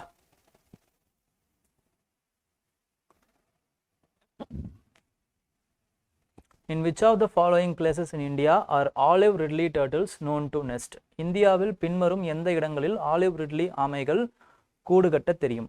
எந்த இடம் அப்படின்னு பார்த்தீங்கன்னா கஹிர்மாதா ஒரிசாவில் இருக்குது. ஓகேங்களா, கஹிர்மாதா நேஷ்னல் பார்க் அப்படின்னு சொல்லுவாங்க. நெக்ஸ்ட் வந்து saplings of native tree species replace invasive species in Anaimalai tiger reserves. Anaimalai tiger reserves எங்கே இருக்குது அப்படின்னு பார்த்தீங்கன்னா தமிழ்நாட்டில் இருக்குது. அதே மாதிரி இந்த டைகர் ரிசர்வ்ஸ் இருக்குது பார்த்தீங்களா, நாகர்கோல், பந்திப்பூர், முதுமலை, சத்தியமங்கலம், இது எல்லாமே வந்து எந்த பயோஸ்பியருக்குள்ளே வருது அப்படிங்கிறத சொல்லுங்கள். ஓகே, கமெண்ட்டில். இப்போது நம்ம ஆனைமலைக்கு போயிடலாம். ஆனைமலையில் எந்த இன்வேசிவ் ஸ்பீசிஸை வந்து ரீப்ளேஸ் பண்ணியிருக்காங்க அப்படின்னு பார்த்தீங்கன்னா லாண்டனா கேமரா அண்ட் தென் யுப்போட்டோரியம். ஓகேங்களா, இந்த 2 இன்வேசிவ் ஸ்பீசிஸையும் அவங்க வந்து ரீப்ளேஸ் பண்ணியிருக்காங்க. எப்படி ரீப்ளேஸ் ஆச்சு அப்படின்னு பார்த்தீங்கன்னா இந்த கொஞ்ச நாளைக்கு முன்னாடி இந்த ஆனைமலையில் ஒரு வைல்டு ஃபயர் நடந்தது. அந்த வைல்டு ஃபயரில் இது எல்லாமே எரிஞ்சிருச்சு. அப்போ எரிஞ்ச உடனே என்ன பண்ணுறாங்க அப்படின்னு பார்த்தீங்கன்னா வனப்பகுதியினர் அந்த ஸ்பீசிஸ் மேலும் பரவாமல் தடுத்து நேட்டிவ் ஸ்பீசிஸாக இருக்கக்கூடிய வில்வம், அதுக்கப்புறமா வந்து ஜாமுன், அப்புறம் வேங்கை, இந்த மாதிரியான ஸ்பீசிஸை வந்து அங்கே வந்து சாம்பிளிங்கை நடுறாங்க. ஓகேங்களா, இது எந்த ப்ராஜெக்ட்டுக்கு கீழே வருது அப்படின்னு பார்த்தீங்கன்னா நபார்டு வந்து ஃபினான்ஸ் பண்ணக்கூடிய restoration of degraded forest landscapes அப்படிங்கிற அந்த ப்ராஜெக்டின் அடிப்படையில் வருது. அப்போது இது எந்த ஃபினான்ஷியல் நபார்டு வந்து எந்த ப்ராஜெக்டை வந்து ஃபினான்ஸ் பண்ணுதுன்னு கேள்வியாக கேட்கறதுக்கு வாய்ப்பு இருக்குது. ஓகேங்களா, ஆனைமலை எந்த இடத்துல இருக்குன்னு கேள்வியாக கேட்கறதுக்கு வாய்ப்பு இருக்குது. எந்த ஸ்டேட்டில் இருக்குது அப்படின்னு கேட்கறதுக்கு வாய்ப்பு இருக்குது. Okay, the restoration of degraded forest landscape project in the Aanaimalai Tiger Reserve is financially assisted by answer is NABARD. Okay, இப்போ அடுத்து வந்து சயின்ஸ் அண்ட் டெக்னாலஜி நியூஸுக்கு போயிடலாம். சயின்ஸ் அண்ட் டெக்னாலஜியில் ஐஸ்டெம் டு லான்ச் சமவேஷ் ப்ராஜெக்ட். ஐஸ்டெம் அப்படிங்கிறது என்னன்னு பார்த்தீங்கன்னா Indian science technology and engineering facilities map. ஓகேங்களா, இதுதான் வந்து ஐஸ்டெம். இந்த ஐஸ்டெம்மை இனிஷியேட் பண்ணது யார் அப்படின்னு பார்த்தீங்கன்னா office of principal scientific adviser. Government of இந்தியாவுக்கு கீழே இருக்கக்கூடிய சயின்டிஃபிக் அட்வைசர் தான் வந்து பிரின்சிபல் சயின்டிஃபிக் அட்வைசர் தான் இந்த ஐஸ்டெம்மை வந்து கிரியேட் பண்ணியிருக்காங்க. இந்த ஐஸ்டெம் இப்போ என்ன பண்ணியிருக்கு அப்படின்னா சமவேஷ் அப்படிங்கிற வந்து ஒரு ப்ராஜெக்டை வந்து இன்ட்ரடியூஸ் பண்ணியிருக்காங்க. இது என்ன ப்ராஜெக்ட் அப்படின்னா இப்போ உங்களுக்கே நல்லா தெரியும், நம்ம கிட்ட எல்லாமே இருக்குது, ஆனால் இது இருக்குன்னு தெரியறதுல தான் பிரச்சனையே இருக்குது. அப்போ இந்த கம்யூனிகேஷன் கேப் தான் பிரச்சனையாக இருக்குது. எதுக்கும் இந்த சுச்சுவேஷனில் யாருக்குமான கம்யூனிகேஷன் கேப் அப்படின்னு பார்த்தீங்கன்னா சயின்டிஸ்ட்டுக்கும் அவங்க யூஸ் பண்ணுற டூல்ஸுக்கும் இவங்கக்கிட்ட இருக்கிற கம்யூனிகேஷன் கேப். ஏன்னா இப்போ சயின்டிஸ்ட் வந்து ரிசர்ச் பண்ணுறதுக்கு நிறைய சயின்டிஃபிக் எக்யூப்மெண்ட்ஸ் வந்து தேவையாக இருக்கும், அது இவங்கக்கிட்ட இருக்காது. அதே மாதிரி சயின்டிஃபிக் இன்ஸ்டிடியூஷன்ஸ் கிட்ட எக்யூப்மெண்ட்ஸ் இருக்கும், சயின்டிஸ்ட் இருக்க மாட்டாங்க. இப்போது சயின்டிஸ்ட் என்ன பண்ணுறாரு அப்படின்னு பார்த்தீங்கன்னா இப்போ ஏதோ ஒரு சயின்டிஸ்ட்டுக்கு ஒரு எக்ஸ்பெரிமெண்ட் பண்ணுறதுக்கு ஒரு டூல் தேவைன்னு வச்சுக்கோங்களேன், சயின்டிஃபிக் டூல் தேவை அப்படின்னா அவர் வந்து இந்த ஐஸ்டெம் சமவேஷ் மூலமாக, இந்த சமவேஷ் ப்ராஜெக்ட் மூலமாக என்ன பண்ணலான்னா அந்த சயின்டிஃபிக் எக்யூப்மெண்ட் எங்கே இருக்குங்கிறத கண்டுபிடிச்சி அவர் ரெண்ட் பண்ணி சயின்டிஃபிக் அந்த ரிசர்ச்சை வந்து அவர் வந்து ஆரம்பிக்கலாம். ஓகேங்களா, அப்போது இந்த கம்யூனிகேஷன் கேப்பை ஃபில் பண்ணக்கூடிய அந்த இனிஷியேட்டிவ் தான் இந்த சமவேஷ் இனிஷியேட்டிவ். இது மூலமாக என்னென்னலாம் ஆகுது அப்படின்னு பார்த்தீங்கன்னா இனோவேஷன். ஓகேங்களா, அந்த இனோவேஷன் வந்து வளருது, நாட்டுக்கான அந்த நாலேஜ் எக்ஸ்சேஞ்ச் அது இருக்குது பார்த்தீங்களா, அந்த எக்கோ சிஸ்டம் வந்து வளருது. ஓகேங்களா, அதுக்கப்புறமா வந்து நம்மளுடைய நேஷனே வந்து அட்வான்ஸ் ஆகிறதுக்கு நிறைய வாய்ப்புகள் இருக்குது இந்த இனிஷியேட்டிவ் மூலமாக. சமவேஷை லான்ச் பண்ணது ஐஸ்டெம்மை லான்ச் பண்ணது பிரின்சிபல் சயின்டிஃபிக் அட்வைசர் ஆஃபீஸ். ஓகேங்களா,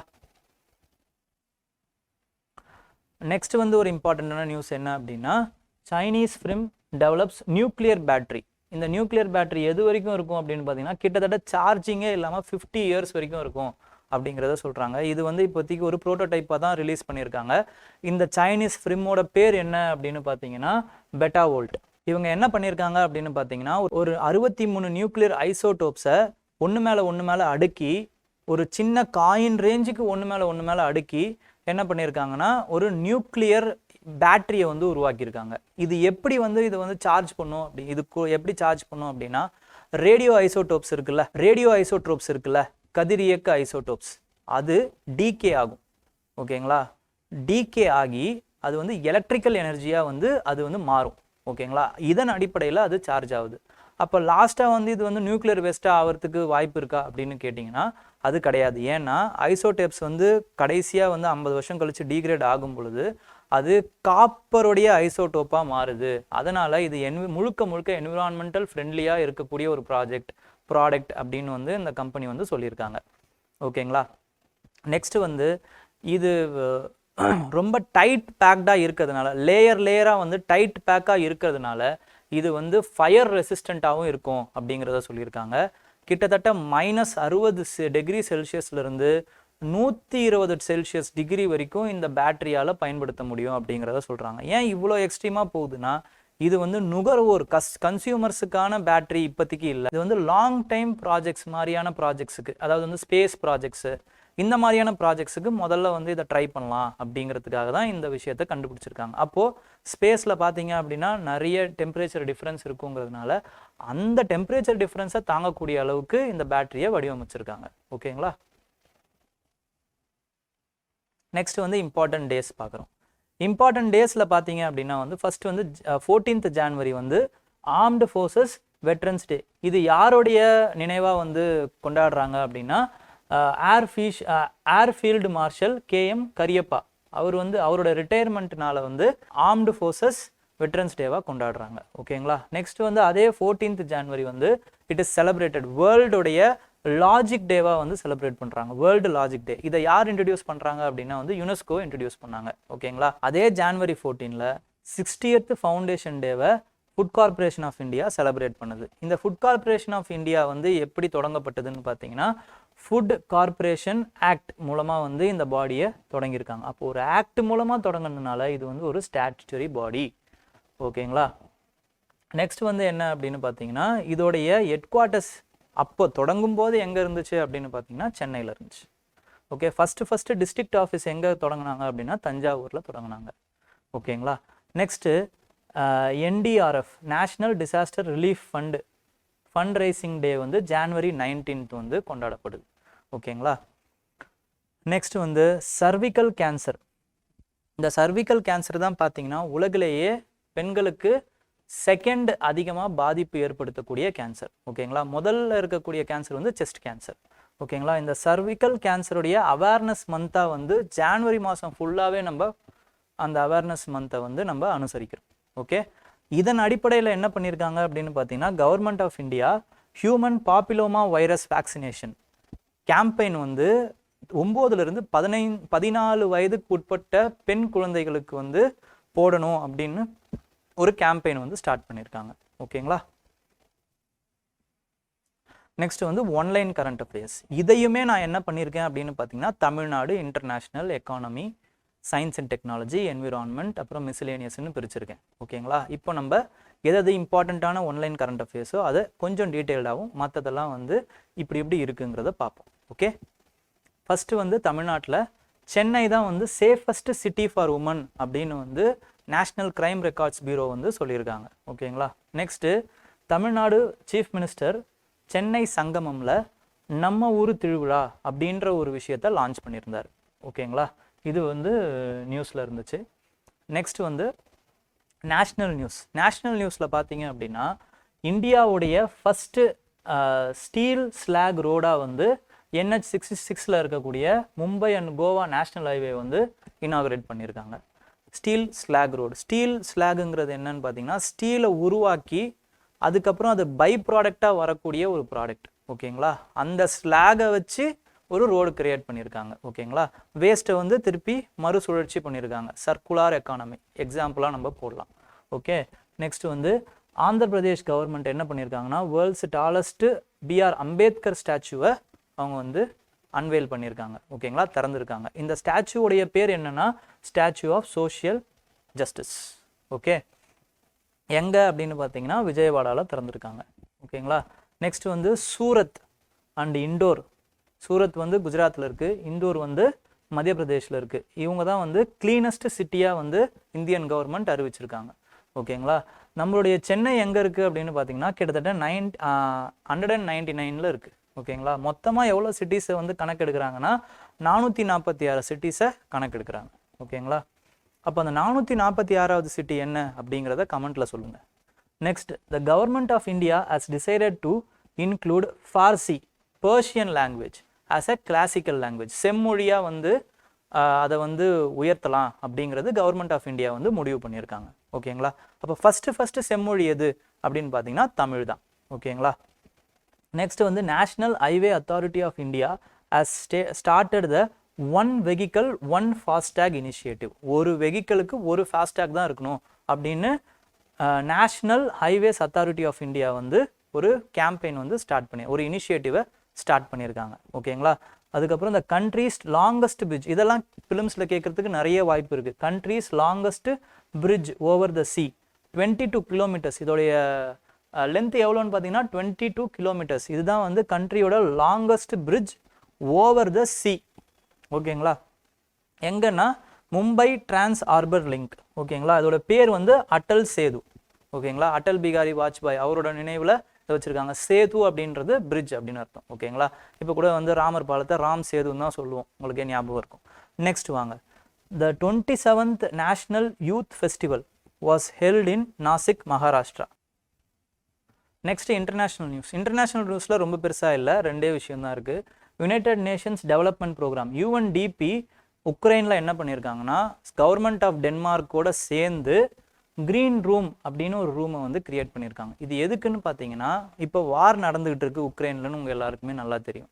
அப்போ அந்த வார்னால் பாதிக்கப்பட்ட குழந்தைகளை வந்து விசாரிக்கிறதுக்காக, ஓகேங்களா, அவங்களுடைய ட்ராமா எவ்வளோ வந்து அட்டைன் பண்ணியிருக்காங்க, என்னென்ன மாதிரியான விஷயங்களை அவங்க வந்து எதிர்கொள்கிறாங்க அப்படிங்கிறத கேட்கறதுக்காக, விசாரிக்கிறதுக்காக அவங்களுக்கு வந்து இந்த க்ரீன் ரூம் அப்படிங்கிற ஒரு ரூமை கிரியேட் பண்ணியிருக்காங்க. ஓகேங்களா?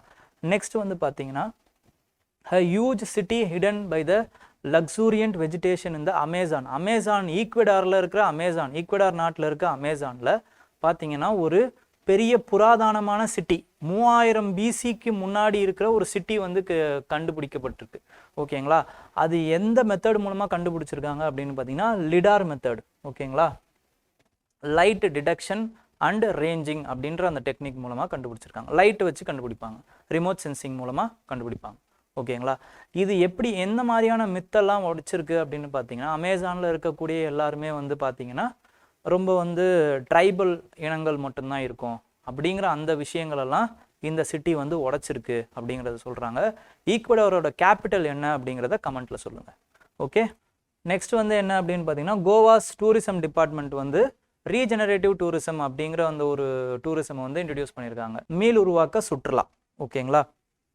இந்த மீள் உருவாக்க சுற்றுலா மூலமாக என்னென்ன பண்ணணும்னு ட்ரை பண்ணுறாங்கன்னா இந்த என்விரான்மெண்ட்டை வந்து பாதுகாக்கணும், கல்ச்சரை வந்து அதே மாதிரியே வந்து ரீஸ்டோர் பண்ணணும், அதுக்கப்புறம் அங்கே இருக்க கம்யூனிட்டி மக்களுக்கு ஒரு வாழ்வாதாரத்தை வந்து ஏற்படுத்தி கொடுக்கணும். இப்படிங்கிற இந்த மூணுடைய அடிப்படையில் தான் இந்த ரீஜெனரேட்டிவ் டூரிசம் வந்து கோவா கவர்மெண்ட் வந்து செயல்படுத்த போகிறதா சொல்கிறாங்க. ஓகேங்களா? இந்தியாவுடைய India's recorded its first ever confirmed record of rare Tibetan brown bear. ஓகேங்களா? அப்போ டிபெட்டியன் ப்ரௌன் பேர் வந்து சிக்கிமில் கண்டுபிடிச்சிருக்காங்க. இப்படி கேட்கறதுக்கு வாய்ப்பு இருக்குது. இப்போ ரீசெண்டாக டிபெட்டியன் ப்ரௌன் பேர் எந்த மாநிலத்தில் வந்து கண்டுபிடிச்சாங்க அப்படிங்கிறத கேட்கலாம். ஓகேங்களா? வல்ச்சர் ரெஸ்டாரண்ட் ஜார்க்கண்டில் புதுசாக தொடங்கியிருக்காங்க. வல்ச்சருடைய இனங்கள் வந்து உங்களுக்கே தெரியும் என்விரான்மெண்ட்டுடைய சூழ்நிலையால் அழிஞ்சிக்கிட்டு இருக்கு. என்ன என்விரான்மெண்ட் சூழ்நிலை அப்படின்னு பார்த்தீங்கன்னா அதிகப்படியான நான் ஸ்டெராய்டல் ட்ரக்காக இருக்கக்கூடிய டிக்ளோஃபினாக் வந்து கேட்டிலுக்கு வந்து நிறைய பேர் போடுறாங்க. அவங்களுடைய மாடுகளுக்கு டிக்ளோஃபினாக் அப்படிங்கிற அந்த ஒரு ட்ரக்கை வந்து போடுறாங்க. மாடுகளுக்கு எந்த ஒரு பாதிப்பும் இல்லை. ஆனால் இந்த மாடுகள் இறந்த உடனே அந்த கேட்டிலோடைய அந்த இறந்த உடம்பை வந்து அந்த வல்ச்சர்ஸ் வந்து சாப்பிடும் பொழுது இந்த டிக்ளோஃபினாக் வந்து வல்ச்சர்ஸ்குள்ளே போய் பயோமேக்னிஃபிகேஷன் அப்படின்னு சொல்லுவாங்க. ஓகேங்களா? இந்த பயோமேக்னிஃபிகேஷன் மூலமாக இந்த வல்ச்சருக்கு வந்து கிட்னி ஃபெயிலியர் ஆகி அந்த வல்ச்சருங்களோட இனமே வந்து அழியறதுடைய சூழ்நிலைக்கு போயிடுச்சு அப்படிங்கிறத சொல்கிறாங்க. ஓகேங்களா? அதனால் அங்கங்கே டிக்ளோஃபினாக் ஃப்ரீ கிராஸ்கஸ், அதாவது வந்து மாடுடைய உடல்கள், இறந்த உடல்களை வந்து ஒவ்வொரு இடத்துல வந்து வைப்பாங்க. ஓகேங்களா? அந்த இடங்கள் பேர் தான் வந்து வல்ச்சர் ரெஸ்டாரண்ட் அப்படின்னு சொல்கிறோம். ஓகேங்களா? அந்த மாதிரி ஒரு ரெஸ்டாரண்ட்டை ஜார்க்கண்டில் வந்து கிரியேட் பண்ணியிருக்காங்க. நெக்ஸ்ட் வந்து பெஞ்ச் டைகர் ரிசர்வ். இது வந்து மத்திய பிரதேஷ் அண்ட் மகாராஷ்டிரா இது ரெண்டுத்துக்கும் நடுவில் இருக்கிற ஒரு டைகர் ரிசர்வ். ஓகே, ரொம்ப இம்பார்ட்டண்ட். இதில் என்ன பண்ணியிருக்காங்கன்னா இந்தியாவுடைய ஃபஸ்ட்டு டார்க் ஸ்கை பார்க்கை வந்து உருவாக்கியிருக்காங்க. டார்க் ஸ்கை பார்க்னா என்ன அப்படின்னா, இப்போ உங்களுக்கே தெரியும், ராத்திரியில் நீங்கள் வந்து வானத்தை பார்க்குறீங்க அப்படின்னா அங்கே இருக்கிற நிறைய இந்த அர்பனைசேஷன்னால, ஓகேங்களா, நகரமயமாக்கல்னால அந்த ஸ்ட்ரீட் லைட்ஸ் வெளிச்சம் கண்ணு இருக்கிறதுனால மேலே இருக்க ஸ்டார்ஸ் வந்து நமக்கு தெரியாது, ஓகேங்களா. அப்படி இல்லாமல் இருந்துச்சுன்னா ஒரு காலங்களில் ராத்திரி படுக்கும்போது மொட்டை மாடியிலேருந்து பார்க்கும்பொழுது நிறைய ஸ்டார்ஸ்கள்லாம் நமக்கு நட்சத்திரங்கள்லாம் நமக்கு தெரிஞ்சுது. இப்போ தெரியாததை என்ன சொல்கிறோம் அப்படின்னு பார்த்தீங்கன்னா லைட் பொல்யூஷன் அப்படின்றத சொல்கிறோம், ஓகேங்களா. இந்த லைட் பொல்யூஷன் இல்லாத இடம், அந்த மாதிரி இடங்களை என்ன பண்ணுறோன்னா டார்க் ஸ்கை அப்படின்னு சொல்கிறோம், ஓகேங்களா. அந்த மாதிரி ஒரு டார்க் ஸ்கை பார்க்காக இந்தியாவில் முதல் முறையாக பெஞ்ச் டைகர் ரிசர்வை அறிவிச்சிருக்காங்க, ஓகேங்களா. டார்க் ஸ்கை ரிசர்வ் அப்படின்னு ஒரு இடம் இருக்குது, ஓகேங்களா. அது எந்த இடம் அப்படின்னு பார்த்தீங்கன்னா ஹேண்ட்லே, லடாக்ல இருக்க ஹேண்ட்லே அப்படிங்கிற ஒரு இடத்த வந்து இந்தியாவுடைய டார்க் ஸ்கை ரிசர்வாக அறிவிச்சிருக்காங்க, ஓகே. நெக்ஸ்ட் வந்து என்னன்னு பார்த்தீங்கன்னா population of the salt water are estuarine crocodiles are in and around Odisha's Bhitarkanika national park, ஓகேங்களா. அந்த எஸ்சுரின் crocodile இனங்கள் வந்து பித்தகனிகா நேஷனல் பார்க்கில் உயர்ந்து இருக்கிறதுனால இந்த நியூஸ் வந்திருக்கு, இன்க்ரீஸ் ஆயிருக்கு அப்படிங்கிறதுனால இந்த நியூஸ் வந்திருக்கு.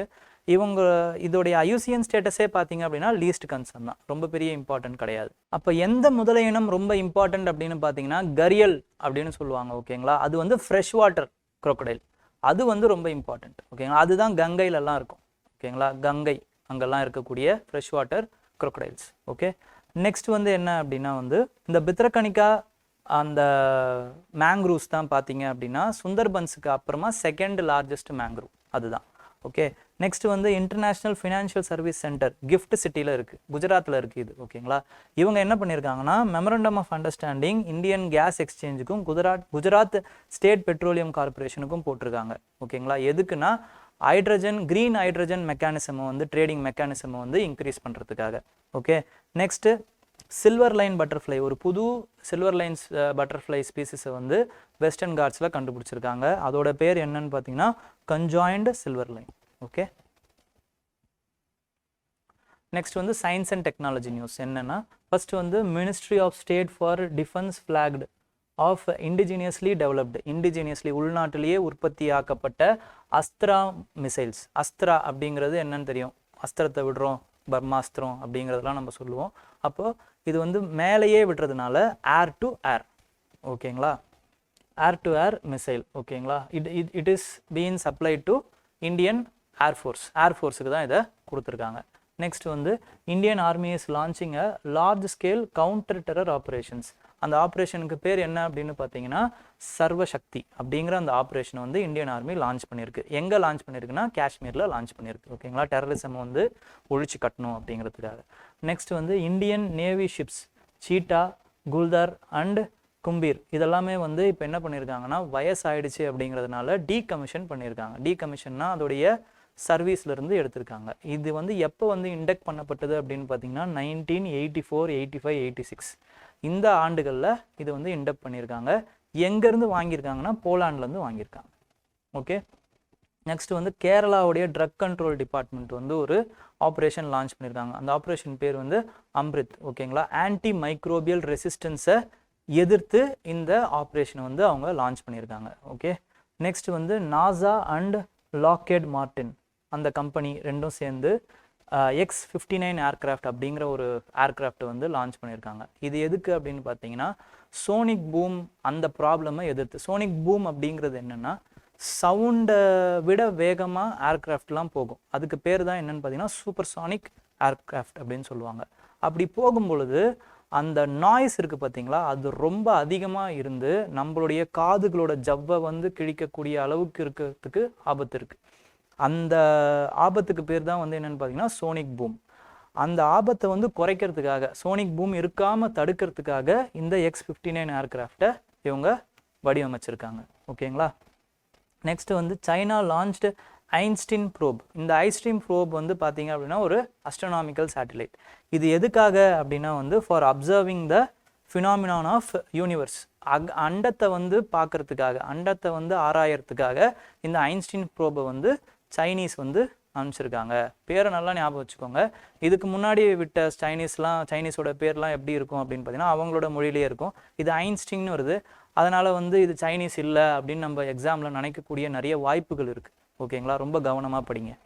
நெக்ஸ்ட் வந்து ஜாப்பனீஸ் ஸ்பேஸ் ஏஜென்சி ஜாக்ஸா என்ன பண்ணியிருக்கு அப்படின்னு பார்த்தீங்கன்னா அவங்களுமே வந்து ஒரு ப்ரோபை வந்து நிலவுக்கு விட்டுருக்காங்க. அதோடைய பேர் என்னன்னா ஸ்மார்ட் லேண்டர். அப்போ இது வரைக்கும் நிலவுக்கு விட்ட கண்ட்ரிஸ் எது அப்படின்னா 4 countries: Soviet union, USA, China, India. ஓகேங்களா. நெக்ஸ்ட் வந்து சில மிஸ்லேனியஸான நியூஸஸ் தான் இருக்குது.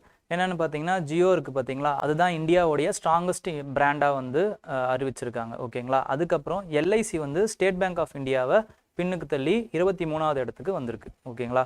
நெக்ஸ்ட் இம்பார்ட்டண்டான நியூஸ் என்ன அப்படின்னு பார்த்தீங்கன்னா பிரக்யானந்தா இருக்கார்ல, இப்போ அவர் தான் வந்து விஸ்வநாதன் ஆனந்தை வந்து பின்னுக்கு தள்ளி முதல் நிலை இந்திய செஸ் வீரராக வந்து இருக்கார். ஓகேங்களா. நெக்ஸ்ட் இம்பார்ட்டண்டான நியூஸ், வேர்ல்ட்ஸ் லார்ஜஸ்ட் லாக் வந்து அயோத்தியா ராம் டெம்பிளுக்கு கிஃப்ட் பண்ணியிருக்காங்க. 400 kg வந்து அந்த லாக். ஓகேங்களா. நெக்ஸ்ட் சில ரிப்போர்ட்ஸ் இருக்குது. ஆதிவாசி லைவ்லிவுட் ரிப்போர்ட் வந்து நான் ப்ராஃபிட் பிரதான் அப்படிங்கிறவங்க வந்து ரிலீஸ் பண்ணுறாங்க. நெக்ஸ்ட் வேர்ல்டு எக்கனாமிக் ஃபோரம் வந்து குளோபல் ரிஸ்க் ரிப்போர்ட் அப்படின்ற ஒரு ரிப்போர்ட்டை ரிலீஸ் பண்ணுறாங்க. ஓகேங்களா. இதோட இந்த கரண்ட் அஃபேர்ஸ் முடியுது. நெக்ஸ்ட் வந்து இந்த மெயின்ஸ் ப்ராக்டிஸ் கொஸ்டின்.